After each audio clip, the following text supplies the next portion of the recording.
नफरत, नफरत और सिर्फ नफरत। मुल्क के प्रधानमंत्री ने मुल्क को नफरत के अलावा कुछ नहीं दिया। वादे तो बहुत बड़े बड़े किए थे। वादा तो किया था हर अकाउंट में 15 लाख रुपए डालने का। वादा तो किया था काला धन को वापस लाने का। वादा तो किया था हर साल 2 करोड़ नौकरी देने का। वादा तो किया था बेरोजगारी को मिटाने का। वादा तो किया था गरीबी को मिटाने का। वादा तो किया था भ्रष्टाचार को खत्म करने का। वादा तो यह भी किया था 35 रुपए पेट्रोल और 35 रुपए डीजल देने का। वादा तो 5 ट्रिलियन इकोनॉमी का भी किया था और सबसे ऊपर वादा किया था सबका साथ सबका विकास। क्या यह है सबका साथ सबका विकास? व्हाट अ जोक, सबका साथ सबका विकास। मुल्क के प्रधानमंत्री प्राइम मिनिस्टर होने के बावजूद एक मजहब को, एक कम्युनिटी को हेट स्पीच के जरिए से टारगेट करते हैं।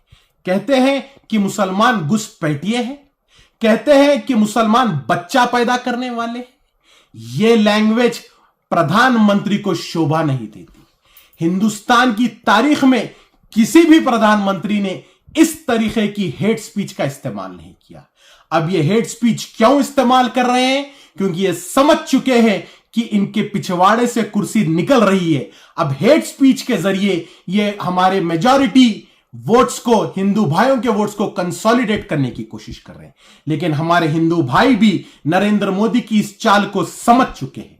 मैं कहूंगा नरेंद्र मोदी हिंदुस्तान की तारीख का सबसे बड़ा भगोड़ा प्रधानमंत्री है। यह प्रधानमंत्री बचपन में पढ़ाई छोड़कर अपने स्कूल से भागा, मां के गहने चुराकर अपने घर से भागा, शादी कर पत्नी को छोड़कर भागा, अपनी जिम्मेदारियों को छोड़कर हिमालय पर्वत भाग गया। इंटरव्यू देने से यह आज तक भागता रहा। 400 का गैस सिलेंडर 1200 हो गया, इस मुद्दे पे भागा।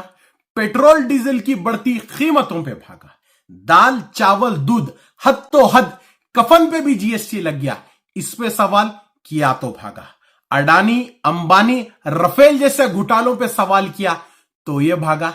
किसान आंदोलन के वक्त किसान अल्फाज सुनकर यह भागा। चाइना घुसपैठ के मामले पे चाइना अल्फाज से ही यह भागा। हद तो हद हमारे मुल्क की पहलवान बेटियों को इंसाफ दिलाने से यह भागा। मणिपुर के मुद्दे से ही यह भागा। संसद में जब जब इससे सवाल किया तब तब यह भागा। अब हम सबको जरूरत है इसको इसकी गद्दी से उतारकर इसको देश से भगाने की। भाग मोदी भाग, अब तेरा वक्त आया है तू भाग। आपको यह भी बताता चलूं कि इस नरेंद्र दास मोदी ने मुल्क के तमाम चीजों को बेच दिया। इसने रेलवेज बेच दिया, इसने रोडवेज बेच दिया, इसने नेचुरल गैस लाइन बेच दिया, इसने पेट्रोलियम बेच दिया, इसने बीएसएनएल बेच दिया, इसने एयरपोर्ट्स बेच दिया, इसने पोर्ट्स बेच दिया। ये सब कुछ बेच दिया है। अब की बार अगर वो आ जाएगा तो सारे मुल्क को बेच देगा।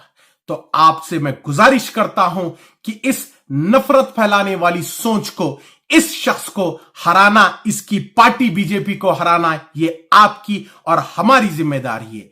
आने वाले इलेक्शन में बढ़ चढ़कर वोट डालिए और अपने वोट के जरिए आप सही शख्स को चुनिए और इस शख्स को अपना इत्तेहाद बताकर इस शख्स को आप हराइए। ये आपका और मेरा फर्ज बन चुका है। बहुत बहुत शुक्रिया।